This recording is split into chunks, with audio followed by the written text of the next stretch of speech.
السلام علیکم۔ پیش خدمت ہے امرو عیار کا انتہائی دلچسپ اور انوکھا کارنامہ، امرو اور سرخ تلوار۔ امرو گھوڑے پر سوار اسے بھگاتا ہوا ملک روم کی طرف بڑھا چلا جا رہا تھا۔ اس کے ساتھ 3 اور گھڑ سوار بھی تھے جو اس کے پیچھے پیچھے آ رہے تھے۔ امرو ہمسایہ ملک کاشان کے بادشاہ کا ایک خاص پیغام روم کی ملکہ کے پاس لے جا رہا تھا، اور یہ 3 مسلح سوار دراصل بادشاہ کاشان کے سپاہی تھے، اور بادشاہ نے اس لیے انہیں امرو کے ساتھ بھیجا تھا تاکہ امرو جلد از جلد ملکہ تک پیغام پہنچا دے، کیونکہ بادشاہ کو معلوم تھا کہ اگر راستے میں کہیں امرو کو کسی ایسی مہم کا پتہ چل گیا جس میں زیادہ دولت ملتی ہو تو امرو پیغام وغیرہ بھول کر اس مہم کو سر کرنے چل پڑے گا، جبکہ بادشاہ یہ چاہتا تھا کہ اس کا پیغام جلد از جلد ملکہ روم تک پہنچ جائے۔ امرو اس لحاظ سے بہترین اور محفوظ سفیر سمجھا جاتا تھا کہ اس کی زنبیل میں موجود پیغام اس کے علاوہ دنیا کا کوئی اور آدمی نہ نکال سکتا تھا اور نہ حاصل کر سکتا تھا، جبکہ باقی سفیروں کے بارے میں یہ خطرہ رہتا تھا کہ کہیں راستے میں انہیں دشمن ملکوں کے آدمی ہلاک کر کے وہ پیغام نہ حاصل کر لیں۔ اس لیے سردار امیر حمزہ بھی اپنے انتہائی اہم ترین پیغام ہمیشہ خواجہ امرو کے ذریعے ہی بھجواتے تھے۔ خواجہ امرو سردار امیر حمزہ کا پیغام لے کر ملک کاشان پہنچا تھا، اور پھر کاشان کے بادشاہ نے اسے اپنا پیغام دے کر ملکہ روم کے پاس بھجوا دیا تھا۔ ملک کاشان سے روم کی مسافت خاصی زیادہ تھی، لیکن بادشاہ کا حکم تھا کہ مسلسل سفر کیا جائے اور راستے میں تازہ دم گھوڑے لیا جائیں، اس لیے امرو اور اس کے محافظ سپاہی سب مسلسل سفر کرتے چلے جا رہے تھے۔ یہی وجہ تھی کہ امرو بھی بے حد تھکا ہوا نظر آ رہا تھا، اور محافظ سپاہی بھی، لیکن انہیں یہ سوچ کر خوشی ہو رہی تھی کہ وہ ملک روم کی سرحد پر پہنچنے والے ہیں۔ اس طرح ان کا یہ طویل اور مسلسل سفر ختم ہو جائے گا اور وہ آرام کریں گے، اور پھر تقریباً 4 سالوں کے مزید سفر کے بعد وہ ملک روم کے شاہی محل پہنچ چکے تھے۔ ملکہ روم کو جب کاشان کے سفیر کی آمد کا پتہ چلا تو اس نے فوراً سفیر کو پیش کرنے کا حکم دیا، اور اس طرح امرو کو ملکہ کے خاص کمرے میں لے جایا گیا۔ امرو جب کمرے میں داخل ہوا تو وہ یہ دیکھ کر چونک پڑا کہ ملکہ تو جوان عورت تھی، حالانکہ وہ یہ سمجھ رہا تھا کہ ملکہ کوئی بوڑھی عورت ہوگی۔ امرو نے ملکہ کو شاہی سلام کیا، اور پھر زنبیل میں سے وہ خط نکال کر ملکہ کی طرف بڑھا دیا جو کاشان کے بادشاہ نے بھجوایا تھا، اور جسے پہنچانے کے لیے امرو کو اس قدر طویل سفر مسلسل کرنا پڑا تھا۔ ملکہ نے خط لیا اور اسے کھول کر پڑھنے لگی۔ پھر اس نے زور سے تالی بجائی تو ایک غلام اندر داخل ہوا۔ جلاد کو حاضر کیا جائے، ملکہ نے روبدار لہجے میں کہا تو امرو بے اختیار چونک پڑا، کیونکہ اس کا تو خیال تھا کہ ملکہ اسے انعام دینے کے لیے خزانے دار کو طلب کرے گی، لیکن ملکہ نے خلاف توقع جلاد کو طلب کیا تھا۔ کیا مجھ سے کوئی گستاخی ہو گئی ہے ملکہ عالیہ جو آپ نے جلاد کو طلب فرمایا ہے؟ امرو نے بے چین لہجے میں کہا۔ تم بادشاہ کاشان کے کب سے سفیر ہو؟ ملکہ نے سخت لہجے میں پوچھا۔ میں تو پہلی بار ان کا سفیر بنا ہوں، میں تو دراصل سردار امیر حمزہ کا سفیر ہوں۔ ان کا پیغام لے کر بادشاہ کاشان کے پاس گیا تو بادشاہ کاشان نے یہ پیغام دے کر آپ کے پاس بھیج دیا، اور یہ بھی حکم دیا کہ ہم راستے میں رکے بغیر مسلسل سفر کرتے ہوئے جلد از جلد پیغام آپ تک پہنچا دیں۔ امرو نے تفصیل بتاتے ہوئے کہا، تمہارا نام کیا ہے؟ ملکہ نے کہا، میرا نام خواجہ امرو ہے۔ امرو نے جواب دیا، لیکن اس پیغام میں لکھا ہوا ہے کہ سفیر جو یہ پیغام لے کر آ رہا ہے انتہائی خطرناک آدمی ہے، اس لیے اس کو فوراً قتل کروا دیا جائے۔ ملکہ نے کہا تو امرو بے اختیار اچھل پڑا، لیکن کیوں؟ میں نے کیا غلطی کی ہے؟ امرو نے حیران ہو کر کہا، یہ بات ہم نہیں جانتے، تمہیں شاید معلوم نہیں ہے کہ بادشاہ کاشان ہماری بہن کا شوہر ہے، اس لیے اس کی بات ماننا ہمارا فرض ہے۔ ملکہ نے جواب دیتے ہوئے کہا۔ اسی لمحے جلاد اندر داخل ہوا، اس کے ہاتھ میں ایک بڑی اور تیز تلوار تھی۔ حکم ملکہ عالیہ، جلاد نے اندر داخل ہوتے ہی ملکہ کے سامنے جھکتے ہوئے کہا، اس سفیر کی گردن اڑا دو۔ ملکہ نے تحکمانہ لہجے میں کہا، حکم کی تعمیل ہوگی ملکہ عالیہ، جلاد نے کہا، اور وہ تیزی سے امرو کی طرف پڑھنے لگا۔ رک جاؤ، مجھے پہلے ملکہ سے بات کرنے دو، آخری بات، امرو نے کہا، تو ملکہ نے خود ہاتھ اٹھا کر جلاد کو روک دیا۔ آخری بات کیا کرنا چاہتے ہو؟ ہم نے تمہیں بتا دیا ہے کہ ہماری تم سے کوئی دشمنی نہیں ہے، بادشاہ کاشان ہمارا بہنوئی ہے اور اس کی بات ہم ٹال نہیں سکتے، اس لیے تمہاری موت لازمی ہے۔ اس نے یہ بھی لکھا ہے کہ تمہارا سر کاٹ کر اور ایک تھیلے میں ڈال کر ساتھ آنے والے سپاہیوں کے ہاتھ اسے واپس بھجوا دیا جائے۔ اس نے لکھا ہے کہ وہ یہ سپاہی اسی مقصد کے لیے ساتھ بھیج رہا ہے۔ اب مجھے نہیں معلوم کہ وہ کیوں تمہیں میرے ہاتھوں سے قتل کروانا چاہتا ہے، لیکن تم نے بہرحال قتل ہونا ہے۔ ملکہ نے کہا تو عمرو نے بجلی کسی تیزی سے زنبیل میں سے چادر سلیمانی نکال لی اور دوسرے لمحے اس نے چادر اپنے سر اور جسم کے گرد لپیٹ لی۔ ارے یہ کیا ہوا؟ یہ آدمی جو چادر لپیٹ رہا تھا کہاں غائب ہو گیا ہے؟ ملکہ نے انتہائی حیرت بھرے لہجے میں کہا، اور اس کے ساتھ ہی وہ بے اختیار کرسی سے اٹھ کھڑی ہوئی۔ جلاد بھی حیران تھا، اسے بھی سمجھ نہ آ رہی تھی۔ یہ ضرور کوئی پراسرار چکر ہے۔ جلاد تم جاؤ اور غلام سے کہو کہ وہ فوراً شاہی نجومی کو پیش کرے، ملکہ نے بے چین سے لہجے میں کہا۔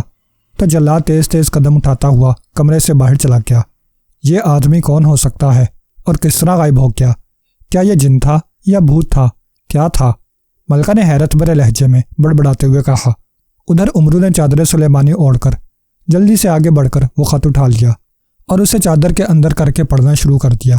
اس میں واقعی یہی لکھا ہوا تھا کہ سفیر جو یہ خط لا رہا ہے انتہائی خطرناک آدمی ہے، اسے فوراً بغیر کسی وقفے کے ہلاک کر دیا جائے، اور نیچے بادشاہ کی مہر لگی ہوئی تھی۔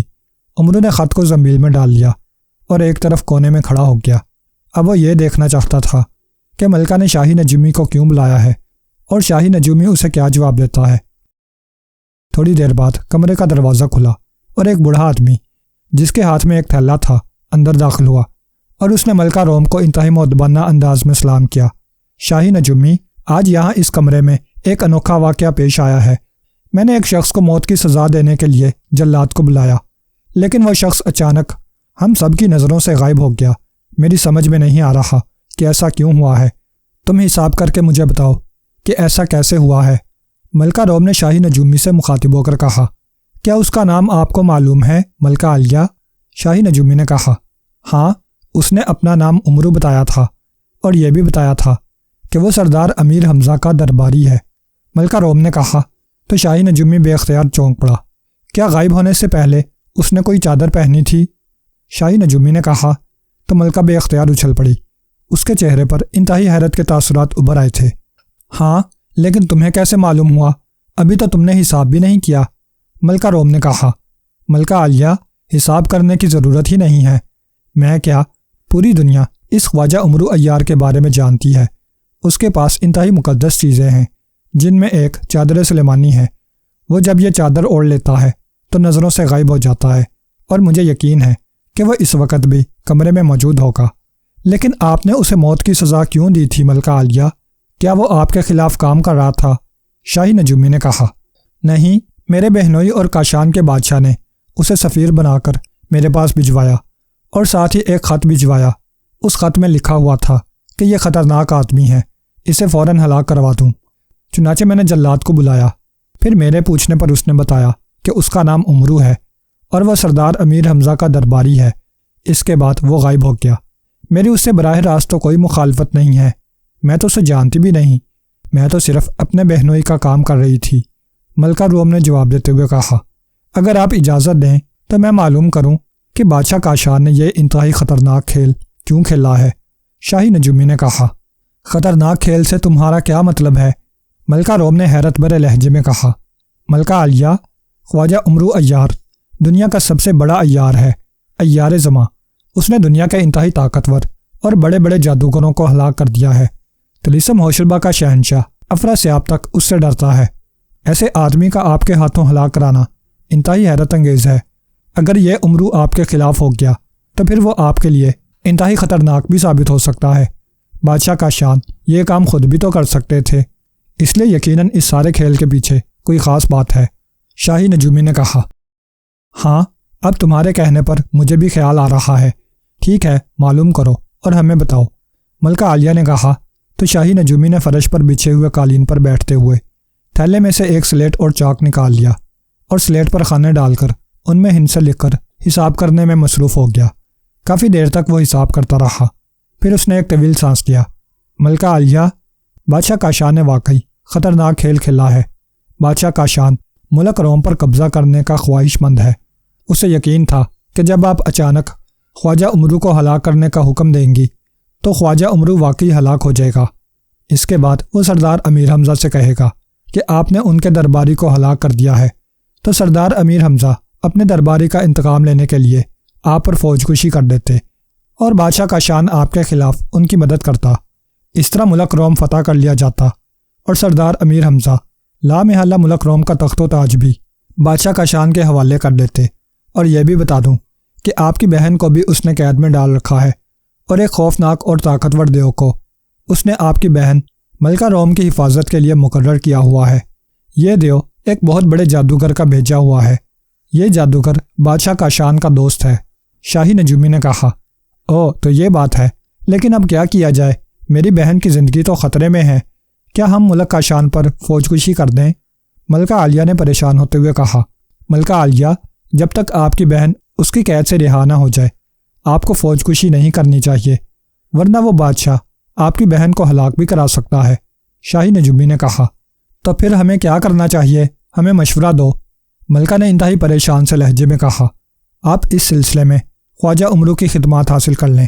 آپ اسے بھاری انعام دیں تو وہ آپ کی بہن کو اس دیو اور جادوگر کی قید سے رہائی دلا دے گا۔ وہ یہ کام آسانی سے کر سکتا ہے۔ شاہی نجومی نے کہا، او ہاں، تم نے اچھا مشورہ دیا ہے، لیکن وہ تو غائب ہے، اسے کہاں تلاش کیا جائے؟ ملکہ نے کہا۔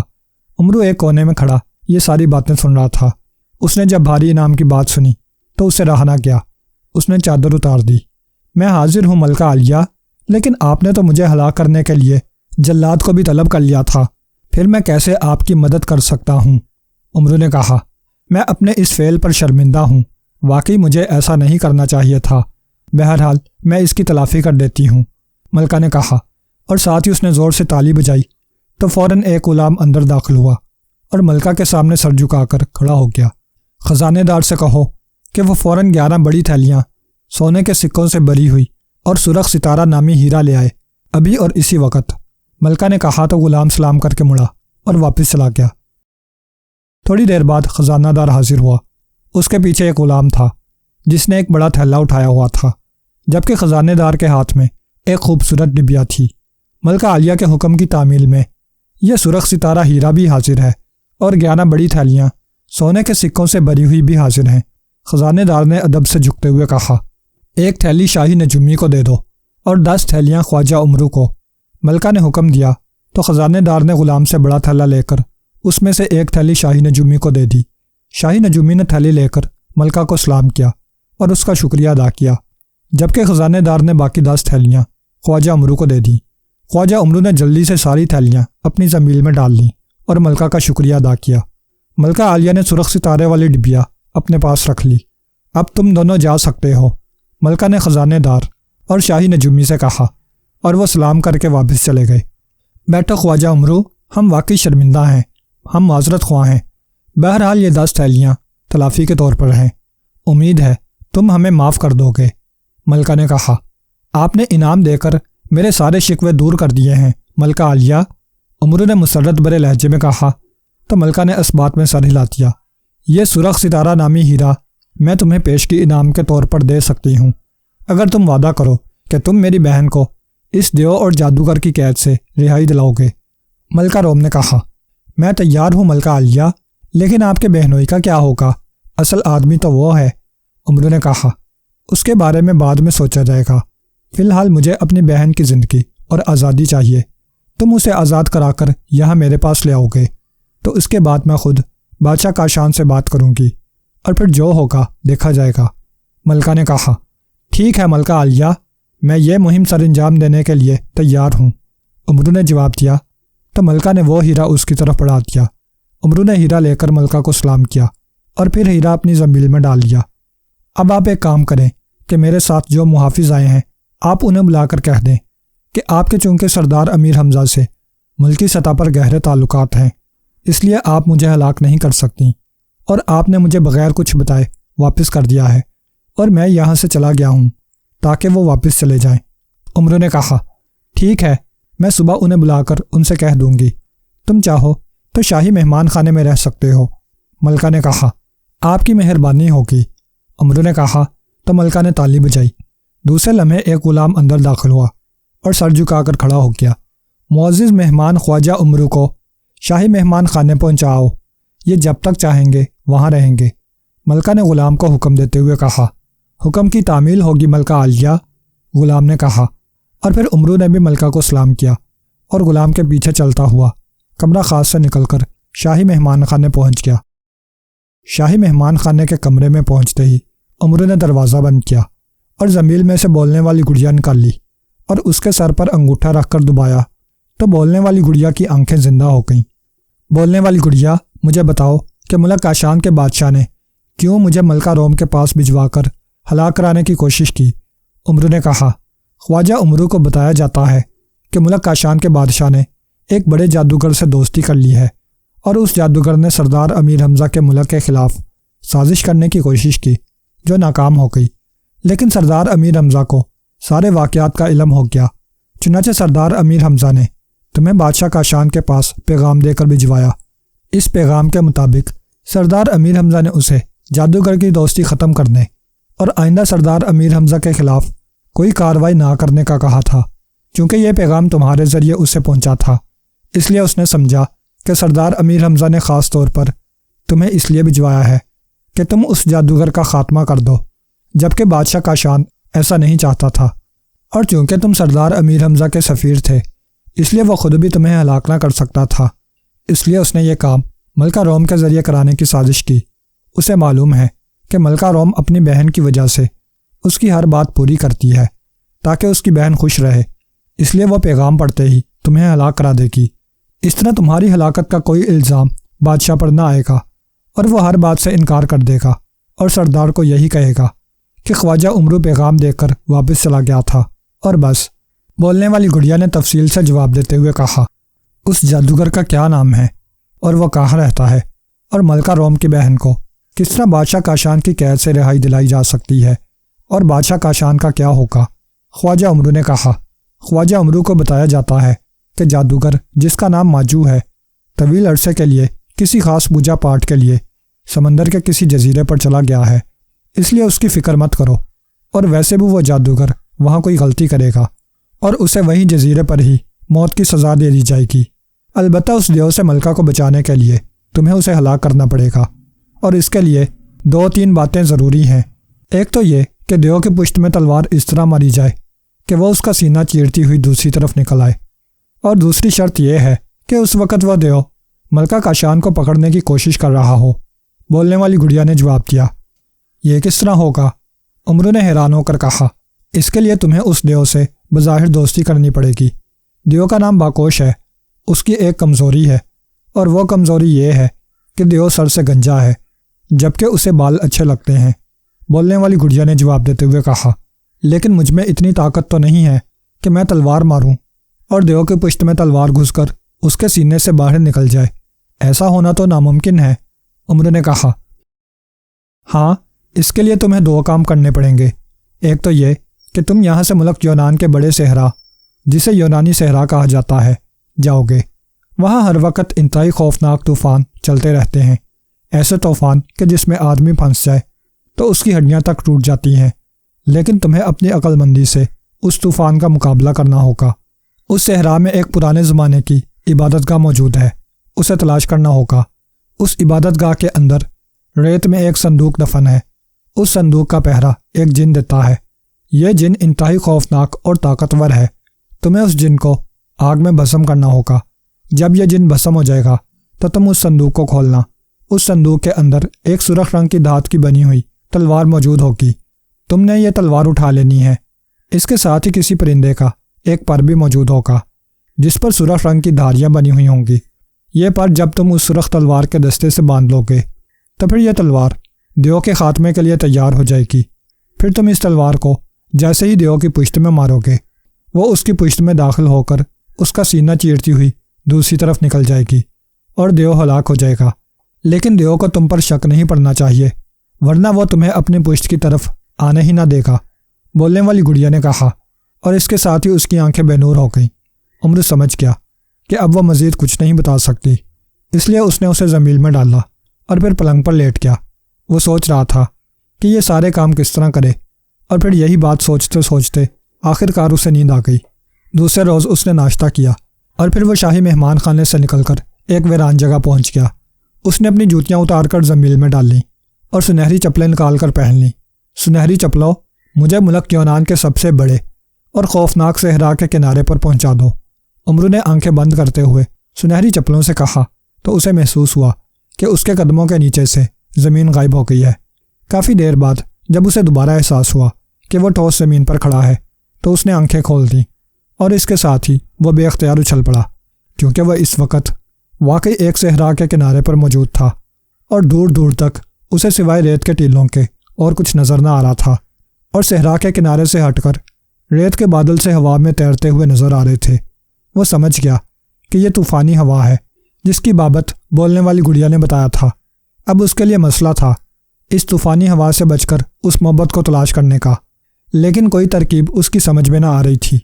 اسے یہ تو معلوم تھا کہ سنہری چپلیں اسے اس محبت تک تو پہنچا دیں گی، لیکن ظاہر ہے وہ طوفان سے اس کی حفاظت نہ کر سکتی تھیں، اور طوفان میں اگر وہ پھنس گیا تو واقعی اس کے جسم کی ایک ہڈی بھی سلامت نہ رہے گی۔ اسے صحرائی طوفانوں کی شدت کا اچھی طرح علم تھا۔ وہ وہیں صحرا کے کنارے پر بیٹھ گیا اور سوچنے لگا، لیکن کوئی ترکیب اس کی سمجھ میں نہ آئی تھی۔ آخر تنگ آ کر اس نے تختی داؤدی نکالی، کیونکہ تختی داؤدی بولنے والی گڑیا سے زیادہ طاقتور تھی، اس لیے اس کا خیال تھا کہ شاید وہ کوئی ترکیب اسے بتا سکے۔ تختی داؤدی، مجھے بتاؤ کہ اس طوفانی صحرا سے بچ کر میں اس محبت تک کیسے پہنچ سکتا ہوں جس میں سرخ تلوار موجود ہے۔ عمرو نے تختی داؤدی سے مخاطب ہو کر کہا تو تختی داؤدی پر تحریر ابھر آئی، اور عمرو نے اسے پڑھنا شروع کر دیا۔ لکھا ہوا تھا، خواجہ عمرو کو بتایا جاتا ہے کہ اس صحرا کے طوفان انتہائی بھیانک ہوتے ہیں، ان سے بچ نکلنا تقریباً ناممکن ہے، لیکن اس سے بچنے کی ایک ہی صورت ہے کہ اس جگہ جہاں خواجہ عمرو موجود ہے شمال کی طرف کچھ فاصلے پر ایک گاؤں ہے۔ اس گاؤں میں ایک بوڑھی عورت رہتی ہے جس کا نام شتابو ہے۔ شتابو کے پاس ایک انگوٹھی ہے، اور جو اس انگوٹھی کو پہن لے اس پر صحرائی طوفان اثر نہیں کر سکتا، لیکن بوڑھی شتابو یہ انگوٹھی کسی کو نہیں دیتی، اور اگر یہ انگوٹھی اس سے زبردستی چھینی جائے تو پھر اس انگوٹھی کا اثر ختم ہو جاتا ہے۔ اس لیے اب یہ بات خواجہ عمرو کو خود سوچنی ہے کہ بوڑھی شتابو سے انگوٹھی کیسے حاصل کی جا سکتی ہے۔ اس کے علاوہ اس طوفانی صحرا سے بچنے کا اور کوئی طریقہ نہیں ہے۔ یہ تحریر پڑھ کر عمرو نے تختی داؤدی کو واپس زنبیل میں ڈالا اور شمال کی طرف چل پڑا۔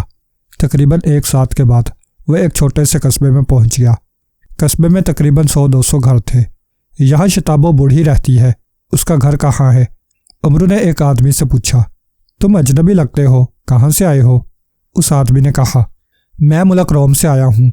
عمرو نے کہا، لیکن شتابو تو انتہائی خوفناک چڑیل عورت ہے، وہ تو انسانوں کو کھا جاتی ہے، اس لیے تو اس سے کوئی نہیں ملتا، وہ تمہیں کھا جائے گی، تمہیں اس سے کیا کام ہے؟ اس آدمی نے جواب دیتے ہوئے کہا، تم اس کا گھر بتاؤ، مجھے نہیں کھا سکتی، کیونکہ میں اس کے لیے ایک تحفہ لے کر جا رہا ہوں۔ عمرو نے جواب دیا تو اس آدمی نے اسے اشارہ سے ایک مکان دکھا دیا، اور عمرو تیزی سے اس مکان کے دروازے کی طرف چل پڑا۔ مکان کا دروازہ بند تھا۔ عمرو نے دروازے پر دستک دی۔ کون ہے؟ اندر سے ایک چیختی ہوئی آواز سنائی دی، لیکن آواز سے ہی عمرو سمجھ گیا کہ بولنے والی کوئی بوڑھی عورت ہے۔ میرا نام حکیم الحکمہ ہے، اور میرے پاس ایسی دوا ہے جو بوڑھوں کو جوان بنا دیتی ہے۔ عمرو نے اونچی آواز میں جواب دیا تو تھوڑی دیر بعد دروازہ کھل گیا۔ دروازے پر ایک بوڑھی عورت موجود تھی۔ وہ واقعی شکل سے چڑیل ہی لگ رہی تھی، البتہ اس کی آنکھوں میں تیز چمک تھی۔ آ جاؤ اندر، اس عورت نے عمرو کو غور سے دیکھتے ہوئے کہا، اور عمرو اس کا شکریہ ادا کر کے اندر داخل ہو گیا۔ بوڑھی اسے ایک کمرے میں لے آئی۔ ہاں اب بتاؤ، تم کون ہو، کہاں سے آئے ہو، اور تم کیا کہہ رہے تھے؟ بوڑھی نے ایک کرسی پر بیٹھتے ہوئے سخت لہجے میں کہا، میں نے تمہیں پہلے بتایا ہے کہ میں حکیم الحکمہ ہوں، طلسم ہوشربا کے شہنشاہ افراسیاب کا شاہی حکیم ہوں۔ میرے پاس ایک ایسی دوا ہے جس سے میں بوڑھے سے بوڑھے آدمی کو خوبصورت اور جوان بنا سکتا ہوں۔ مجھے طوفانی صحرا میں ایک بوٹی کی تلاش کے لیے جانا ہے، لیکن وہاں ہر وقت خوفناک طوفان چلتے رہتے ہیں، اور مجھے طلسم ہوشربا کے شہنشاہ نے بتایا تھا کہ شتابو کے پاس ایک ایسی انگوٹھی ہے جسے اگر میں پہن لوں تو طوفان میرا کچھ نہیں بگاڑ سکتے۔ میں وہ انگوٹھی لینا چاہتا ہوں۔ میں بوٹی کو تلاش کر کے واپس آ کر یہ انگوٹھی تمہیں واپس دے دوں گا، لیکن تم ہمیشہ کے لیے جوان اور خوبصورت بن جاؤ گی، اس قدر حسین اور خوبصورت کہ جسے دنیا دیکھے گی تو بس دیکھتی ہی رہ جائے گی۔ عمرو نے کہا، اور اس کے ساتھ ہی اس نے زمیل میں سے ایک ڈبیا نکال لی اور اس کا ڈھکن کھول دیا۔ لاؤ اپنا ہاتھ دکھاؤ، میں اس مرہم کو اس پر لگاتا ہوں، ابھی نتیجہ تمہارے سامنے آ جائے گا۔ عمرو نے کہا، تو بڑھیا نے اپنا ہاتھ اس کی طرف بڑھا دیا۔ عمرو نے ڈبیا میں سے تھوڑا سا مرہم نکالا اور اسے بڑھیا کے ہاتھ پر مل دیا۔ دوسرے لمحے بوڑھی کا جھریوں بھرا ہاتھ بالکل جوان عورت جیسا ہو گیا اور اس کا رنگ بھی بدل گیا تھا۔ اب یوں لگ رہا تھا جیسے وہ ہاتھ کسی خوبصورت جوان عورت کا ہاتھ ہو۔ بوڑھی شتابو انتہائی حیرت سے اپنے ہاتھ کو دیکھ رہی تھی۔ اس کے چہرے پر ایسے تاثرات تھے جیسے اسے اپنی آنکھوں پر یقین نہ آ رہا ہو۔ یہ کیسے ممکن ہے کہ میں اتنی بوڑھی ہو کر دوبارہ جوان ہو جاؤں؟ آخر کار بوڑھی شتابو نے کہا، تم نے دیکھ لیا اپنا ہاتھ؟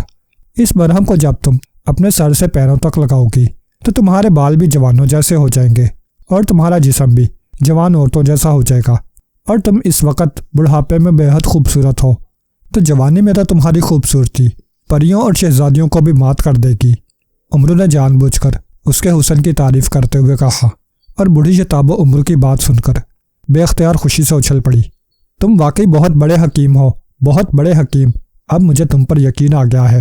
ٹھیک ہے، اب میں تمہیں انگوٹھی دے سکتی ہوں، لیکن تمہیں وعدہ کرنا ہوگا کہ تم یہ انگوٹھی مجھے واپس کر دو گے۔ بوڑھی نے کہا، میں نے تو صرف جڑی بوٹی حاصل کرنی ہے، اب میں نے ساری عمر تو اس صحرا میں نہیں گزارنی، اور صحرا کے باہر میں اس انگوٹھی کو کیا کروں گا؟ اس لیے تم بے فکر رہو، میں جڑی بوٹی تلاش کر کے تمہیں انگوٹھی واپس دے کر ہی جاؤں گا۔ عمرو نے کہا تو بوڑھی شتابو اٹھ کر ایک اور کمرے میں گئی اور وہاں سے کالے رنگ کی ایک انگوٹھی لا کر اس نے عمرو کو دی اور عمرو سے جوان کرنے والی مرہم کی ڈبیا لے لی۔ عمرو نے انگوٹھی اپنی انگلی میں پہنی اور پھر بوڑھی شتابو سے جلد از جلد واپس آنے کا وعدہ کر کے وہ اس کے گھر سے باہر نکلا، اور اس نے زنبیل میں سے سنہری چپلیں نکال کر پیروں میں پہنی اور اپنی جوتیاں اتار کر اس نے زنبیل میں ڈالی، اور اچانک اسے یاد آ گیا کہ اس نے سنہری چپلوں میں باقاعدہ تسمے لگوا لیے تھے۔ اس طرح اسے بار بار چپلیں اتارنے اور پہننے کی مصیبت نہ اٹھانی پڑتی تھی۔ وہ تسموں کی وجہ سے انہیں عام جوتیوں کی طرح ہی استعمال کر سکتا تھا، اور جب وہ اپنا حکم انہیں دیتا تو پھر جہاں عمرو چاہتا فوراً پلک جھپکنے میں پہنچ سکتا تھا۔ چنانچہ اس نے جھک کر چپلوں کے تسمے باندھے اور اس کے ساتھ ہی آنکھیں بند کر لیں۔ سنہری چپلوں، مجھے طوفانی صحرا کے اس حصے میں پہنچا دو جہاں وہ قدیم معبد موجود ہے جس میں سرخ تلوار ہے۔ عمرو نے کہا تو اس کے پیروں تلے سے زمین غائب ہو گئی۔ دوسرے لمحے اسے محسوس ہوا کہ اس کے کپڑے تیزی سے ہل رہے ہیں۔ وہ سمجھ گیا کہ وہ صحرائی طوفان میں داخل ہو گیا ہے۔ اسے فکر پڑ گئی کہ کہیں اس کی پگڑی ہی اڑ کر غائب نہ ہو جائے، لیکن اب ظاہر ہے وہ کیا کر سکتا تھا۔ پھر جب اسے احساس ہوا کہ اس کے پیروں تلے ریت موجود ہے تو اس نے آنکھیں کھول دیں، اور اس کے ساتھ ہی وہ یہ دیکھ کر حیران رہ گیا کہ اس کے گرد انتہائی خوفناک طوفان موجود تھا۔ اس طوفان کا بے پناہ شور تھا، لیکن وہ اس طوفان کے اندر اس طرح اطمینان سے کھڑا تھا جیسے وہ طوفان کے اندر ہونے کی بجائے باہر ہو۔ اس کے صرف کپڑے ہل رہے تھے۔ سامنے ہی ایک قدیم زمانے کی عبادت گاہ موجود تھی۔ عمرو کو یاد تھا کہ بولنے والی گڑیا نے اسے بتایا تھا کہ اس عبادت گاہ کے اندر ایک خوفناک جن رہتا ہے، اور اس جن کو اسے اپنی عقل مندی سے آگ میں چلا کر بھسم کرنا ہوگا۔ جب یہ جن آگ میں بھسم ہوگا تب وہ اس سرخ تلوار کو حاصل کر سکے گا، لیکن اس جن کو وہ کیسے چلائے، یہ بات اس کی سمجھ میں نہ آ رہی تھی۔ اچانک اسے ایک خیال آیا کہ کیوں نہ وہ اس عمارت کو ہی جلا کر راکھ کر دے۔ صندوق تو ظاہر ہے زمین میں ہوگا، اس لیے آگ اس پر تو کوئی اثر نہ کر سکے گی۔ اس قدیم عمارت میں لکڑی کا کافی استعمال کیا گیا تھا جو اب سوکھ چکی تھی۔ پھر اس کے گرد طوفان چل رہا تھا، اس لیے عمرو کو یقین تھا کہ کسی طرح اگر وہ عمارت کو آگ لگا دے تو عمارت طوفان کی وجہ سے انتہائی تیزی سے جل کر راکھ ہو جائے گی، اور اس طرح اس کے اندر موجود جن بھی جل کر راکھ ہو جائے گا۔ لیکن اب مسئلہ یہ تھا کہ وہ طوفان میں آگ کیسے لگائے، کیونکہ تیز ہوا کی وجہ سے آگ فوراً ہی بجھ سکتی تھی۔ آخر سوچتے سوچتے اس کے عیار ذہن میں ایک ترکیب آ گئی۔ اس نے زنبیل میں سے آگ جلانے والی سلائی نکال لی اور پھر اپنا ایک ہاتھ اس نے دیوار میں بنے ہوئے طاقچے کے اوپر اس طرح رکھ دیا کہ ہوا اس طاقچے کے اندر نہ جا سکے۔ طاقچہ لکڑی کا بنا ہوا تھا۔ عمرو نے ہاتھ رکھ کر سلائی کو رگڑا تو شعلہ سا نکلا۔ عمرو اسے ہاتھ کی مدد سے ہوا سے بچاتا رہا، جبکہ شعلہ اس طاقچے کی خشک لکڑی کو پکڑ ہی نہ رہا تھا۔ لیکن چونکہ سلائی مسلسل جل رہی تھی، اس لیے عمرو اپنی کوشش کرتا رہا، اور پھر خشک لکڑی نے آخر کار آگ پکڑ لی۔ عمرو نے اس وقت تک ہوا اور آگ کے درمیان ہاتھ رکھے رکھا جب تک کہ آگ اچھی طرح نہ لگ گئی۔ اس کے بعد اس نے سلائی بجھائی اور اسے زنبیل میں ڈال کر وہ پیچھے ہٹ کر کھڑا ہو گیا۔ طوفانی ہوا کی وجہ سے دیکھتے ہی دیکھتے پوری عمارت میں یکلخت آگ پھیلتی چلی گئی اور دوسرے لمحے پرانی عمارت آگ کا شعلہ بن گئی۔ اس کے ساتھ ہی اس آگ کے شعلے میں سے زور زور سے چیخنے کی آوازیں سنائی دیتی رہیں جو آہستہ آہستہ ختم ہو گئیں۔ امرو سمجھ گیا کہ یہ آوازیں اسی جن کی ہیں جو اندر موجود تھا اور جو چاروں طرف آگ یکلخت پھیل جانے کی وجہ سے باہر نہ نکل سکا تھا اور جل کر بھسم ہو گیا تھا۔ جب آگ بجھ گئی تو امرو آگے بڑھا اور اس نے ملبہ ہٹانا شروع کر دیا۔ تھوڑی دیر بعد اس نے تلوار کی نوک قدیم محبت کے اندرونی فرش پر جگہ جگہ مارنی شروع کر دی، کیونکہ اس کے پاس اب بیلچہ وغیرہ تو نہ تھا جس سے وہ فرش کی کھدائی کرتا۔ اسے معلوم تھا کہ تلوار کی تیز نوک ریت میں گھس جائے گی اور جہاں صندوق ہوا وہاں اس کی نوک اس میں گھس کر پھنس جائے گی۔ اس طرح اسے معلوم ہو جائے گا کہ صندوق کہاں ہے، اور وہی ہوا۔ تھوڑی دیر بعد تلوار کی نوک ریت کے اندر اس طرح پھنس گئی جیسے کسی لکڑی میں پھنس گئی ہو۔ امرو نے ایک جھٹکے سے تلوار باہر نکال لی اور اسے نیام میں ڈال کر اس نے ہاتھوں سے اس جگہ سے ریت ہٹانی شروع کر دی۔ تھوڑی دیر بعد وہ کسی دھات کا ایک بڑا سا صندوق باہر نکالنے میں کامیاب ہو گیا۔ اس نے صندوق کھولا تو اندر واقعی سرخ رنگ کی تلوار موجود تھی۔ امرو نے تلوار اٹھائی تو اسے صندوق میں ایک چھوٹا سا پر پڑا ہوا نظر آ گیا۔ پر سرخ رنگ کی دھاریاں موجود تھیں۔ امرو نے وہ پر اٹھایا اور پھر زنبیل سے ایک دھاگا نکال کر اس نے اس پر کو اس سرخ تلوار پر باندھا اور پھر تلوار کو اپنے نیام کے ساتھ دوسرے دھاگے کے ساتھ مضبوطی سے باندھ دیا۔ اس کے بعد اس نے آنکھیں بند کی اور پیروں میں موجود سنہری چپلوں کو حکم دیا، سنہری چپلوں، مجھے اس جگہ پہنچا دو جہاں ملکہ روم کی بہن قید ہے۔ امرو نے سنہری چپلوں سے کہا تو اس کے ساتھ ہی اسے احساس ہوا کہ اس کے پیروں تلے سے ریت غائب ہو گئی ہے، اور پھر چند لمحوں بعد جب اسے احساس ہوا کہ اب اس کے پیروں کے نیچے سخت اور ٹھوس زمین آ گئی ہے تو اس نے آنکھیں کھول دیں۔ وہ یہ دیکھ کر چونک پڑا کہ وہ ایک بڑے سے محل کے ایک کونے میں بنی ہوئی چھوٹی سی عمارت کے سامنے موجود ہے۔ امرو سمجھ گیا کہ اس عمارت میں ملکہ روم کی بہن قید ہے اور وہ دیو بھی یہیں موجود ہوگا۔ امرو آگے بڑھا اور پھر جیسے ہی وہ برآمدے میں پہنچا اچانک ایک دروازہ کھلا اور ایک دیو باہر آ گیا۔ وہ سر سے گنجا تھا، اس کے چہرے پر حیرت تھی۔ کون ہو تم اور یہاں کیوں آئے ہو؟ تمہیں معلوم نہیں ہے کہ یہاں آنا منع ہے؟ دیو نے کہا، میں حکیم الحکمہ ہوں، مجھے بادشاہ کاشان نے خاص طور پر ملک آذر بائی جان سے بلوایا ہے کیونکہ میرے پاس ایک ایسا تیل موجود ہے جسے اگر سر پر لگایا جائے تو سر پر انتہائی خوبصورت بال آ جاتے ہیں۔ یہ بادشاہ کاشان کا حکم ہے کہ تمہارے سر پر خوبصورت بال ہونے چاہیے۔ امرو نے کہا، او پھر تو تم اچھے آدمی ہوئے، آؤ اندر آ جاؤ۔ دیو نے خوش ہوتے ہوئے کہا۔ اس نے شاید امرو کی جسامت اور اس کے دبلے پتلے جسم کو دیکھ کر یہ سوچ لیا تھا کہ امرو اس کا کچھ نہیں بگاڑ سکتا، اور واقعی تھا بھی ایسا۔ لیکن اس دیو کو معلوم نہیں تھا کہ امرو عیار زماں ہے۔ وہ پہلے ہی اس کی موت کی تیاری کر کے آیا ہے۔ اندر کمرے میں ایک خوبصورت عورت کرسی پر بیٹھی ہوئی تھی۔ وہ امرو کو دیو کے ساتھ دیکھ کر چونک پڑی۔ تم کون ہو؟ اس عورت نے اٹھ کر کھڑے ہوتے ہوئے کہا۔ میرا نام حکیم الحکمہ ہے، میں نے دیو کے سر پر بال پیدا کرنے ہیں، امرو نے مسکراتے ہوئے کہا، اور اس کے ساتھ ہی اس نے زنبیل میں سے ایک بوتل نکال لی اور پھر دیو سے کہا کہ وہ کمرے میں بنے ہوئے چبوترے کے قریب اس کی طرف پشت کر کے کھڑا ہو جائے تاکہ وہ اس کے سر پر تیل لگا سکے۔ امرو نے کہا اور چبوترے پر چڑھ گیا۔ دیو اطمینان سے اس چبوترے کے قریب اس کی طرف پشت کر کے کھڑا ہو گیا۔ اب تم ایسا کرو، اس عورت کو دونوں ہاتھوں میں پکڑ لو تاکہ تمہارے سر پر اگنے والے بال اس عورت کے بالوں کی طرح خوبصورت، چمکدار اور گھنے ہوں۔ امرو نے کہا تو اس نے جلدی سے ملکہ کاشان کو دونوں ہاتھوں میں پکڑ لیا۔ وہ واقعی بالوں کے لیے پاگل ہو رہا تھا۔ مجھے چھوڑ دو، یہ کیا کر رہے ہو؟ مجھے چھوڑ دو، ملکہ کاشان نے چیختے ہوئے کہا۔ خاموش کھڑی رہو عورت، امرو نے جلدی سے بوتل واپس زنبیل میں ڈالتے ہوئے ملکہ کاشان سے کہا، اور اس کے ساتھ ہی اس نے نیام کے ساتھ بندھی ہوئی سرخ تلوار کھول لی، اور پھر اس سے پہلے کہ وہ دیو کچھ سمجھتا امرو نے پوری قوت سے تلوار اس کی پشت میں اس طرح ماری کہ تلوار اس کی پشت میں گھستی چلی گئی، اور دوسرے لمحے وہ اس کے سینے سے باہر نکل آئی۔ دیو نے چیختے ہوئے ملکہ کاشان کے جسم سے ہاتھ ہٹائے تو ملکہ کاشان تیزی سے ایک طرف ہٹ گئی۔ اسی لمحے دیو لڑکھڑاتا ہوا نیچے گرا اور چند لمحے تڑپنے کے بعد ساکت ہو گیا۔ تم نے اس طاقتور دیو کو ہلاک کر دیا؟ کون ہو تم؟ ملکہ کاشان نے انتہائی حیرت بھرے لہجے میں کہا۔ میرا نام خواجہ امرو ہے اور مجھے تمہاری بہن ملکہ روم نے یہاں بھجوایا ہے۔ میں تمہیں اس دیو اور بادشاہ کی قید سے نکلوانے آیا ہوں۔ میں تمہیں تمہاری بہن کے پاس لے جاؤں گا۔ عمرو نے کہا، لیکن باہر تو بادشاہ کے سپاہی موجود ہوں گے۔ ملکہ کاشان نے کہا، اور پھر اس سے پہلے کہ اس کا فکر ختم ہوتا اچانک دروازہ کھلا اور ایک سپاہی ہاتھ میں تلوار لیے اندر داخل ہوا۔ وہ فرش پر مردہ پڑے دیو کو دیکھ کر حیران رہ گیا۔ اس کے پیچھے بھی مسلح سپاہی تھے، وہ بھی حیرت سے یہ سب کچھ دیکھ رہے تھے۔ سپہ سالار، تم اور یہاں؟ ملکہ نے حیرت بھرے لہجے میں کہا۔ ملکہ عالیہ، یہ سب کیا ہے؟ یہ آدمی کون ہے اور یہ دیو کیسے ہلاک ہو گیا ہے؟ سپہ سالار نے حیرت بھرے لہجے میں کہا، اس کا نام عمرو ہے۔ اسے میری بہن ملکہ روم نے یہاں بیچا ہے تاکہ یہ دیو کو ہلاک کر کے مجھے یہاں سے آزاد کرا کر لے جائے۔ اس نے تلوار سے اس دیو کو ہلاک کر دیا ہے۔ لیکن تم یہاں کیسے آئے ہو؟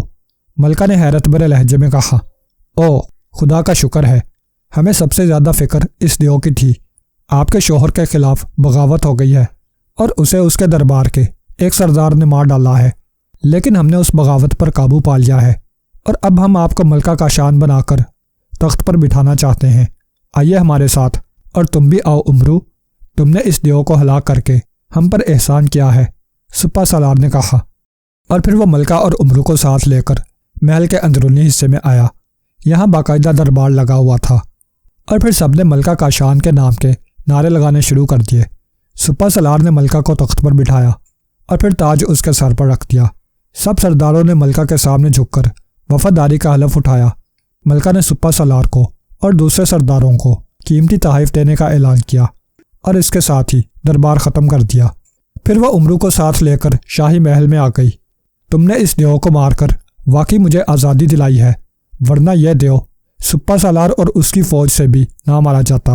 اس لیے میں تمہاری مشکور ہوں، اور میں نے تمہیں وہاں اس لیے انعام نہ دیا تھا کہ میں تمہیں اتنا انعام دینا چاہتی ہوں کہ جتنا انعام تمہارے تصور میں بھی نہ ہو، ملکہ کاشان نے کہا۔ اور پھر اس نے خزانے دار کو بلا کر ہیرے اور جواہرات سے بھرا ہوا ایک بڑا تھیلا منگوایا اور عمرو کو انعام میں دے دیا۔ عمرو بے حد خوش ہوا۔ اس نے ملکہ کا شکریہ ادا کیا۔ ملکہ، تمہارا شوہر ہلاک ہو گیا ہے اور تم بیوہ ہو گئی ہو، لیکن تم نے ایک بار بھی نہ ہی اپنے شوہر کی لاش کا معلوم کیا ہے اور نہ تم اس کے لیے روئی ہو۔ اس کی کیا وجہ ہے؟ عمرو نے کہا تو ملکہ مسکرا دی۔ بادشاہ کاشان انتہائی عیاش فطرت آدمی تھا۔ میں اسے جب ایسا کرنے سے روکتی تھی تو وہ مجھ سے جھگڑا کرتا تھا۔ اسے معلوم تھا کہ فوج میرے ساتھ ہے، اس لیے وہ مجھے خود ہلاک نہ کر سکتا تھا، اس لیے اس نے مجھے اس دیو کی قید میں ڈال دیا تھا۔ اس لیے مجھے اس سے کوئی ہمدردی نہیں ہے۔ اگر میرا بس چلتا تو میں خود اپنے ہاتھ سے اسے ہلاک کر دیتی، ملکہ نے جواب دیا۔ اور عمرو نے اس بات میں سر ہلا دیا۔ تم میری بہن ملکہ روم کے پاس کیسے پہنچ گئے، اور تم نے اس قدر دبلے پتلے ہونے کے باوجود اس طاقتور دیو کو کیسے ہلاک کر دیا؟ ملکہ نے پوچھا تو عمرو نے اسے ساری تفصیل بتا دی۔ او، تو تم نے میری خاطر اس قدر محنت کی ہے، پھر تو تم مزید انعام کے حقدار ہو، ملکہ نے کہا۔ اور اس کے ساتھ ہی اس نے اپنے گلے میں پہنے ہوئے انتہائی قیمتی ہیروں کے ہار اتار کر عمرو کو دے دیے۔ عمرو بے حد خوش ہوا۔ اس نے ملکہ کا شکریہ ادا کیا۔ ملکہ، اب تم اپنی بہن کے نام خط لکھو تاکہ میں اسے جا کر تسلی دے سکوں، عمرو نے کہا۔ تو ملکہ نے اسے خط لکھ دیا اور عمرو ملکہ سے اجازت لے کر محل کے ایک علیحدہ حصے میں آیا اور اس نے آنکھیں بند کر کے پیروں میں موجود سنہری چپلوں کو حکم دیا کہ اسے ملکہ روم کے محل کے سامنے پہنچا دیں۔ اس کے ساتھ ہی اس کے قدموں کے نیچے سے زمین غائب ہو گئی۔ پھر جب اسے اپنے قدموں کے نیچے ٹھوس زمین کا احساس ہوا تو اس نے آنکھیں کھول لیں اور اس کے چہرے پر مسکراہٹ ابھر آئی، کیونکہ وہ ملکہ روم کے محل کے سامنے موجود تھا۔ اس نے سنہری چپلوں کے دسمے کھول لے اور پھر چپلیں اتار کر زنبیل میں ڈال لی اور دوسری جوتیاں نکال کر پہن لی اور پھر آگے بڑھ گیا۔ جب ملکہ روم کو اس کی آمد کی اطلاع ملی تو اس نے فوراً اسے اپنے کمرہ خاص میں بلا لیا۔ کیا ہوا خواجہ عمرو، میری بہن تمہارے ساتھ نہیں ہے، ملکہ روم نے پریشان ہو کر کہا۔ تو عمرو نے اسے ملکہ کاشان کا خط دیا۔ آپ کی بہن اب آپ کی طرح کاشان کی ملکہ بن چکی ہیں، عمرو نے کہا۔ تو ملکہ روم بے اختیار اچھل پڑی۔ پھر اس نے خط کھول کر پڑھا تو وہ بے حد خوش ہوئی۔ اس کے بعد جب عمرو نے اسے شروع سے لے کر آخر تک سارا حال بتایا تو وہ اور بھی خوش ہوئی، اور پھر اس نے عمرو کو اتنا انعام دیا کہ عمرو خوشی سے نہال ہو گیا۔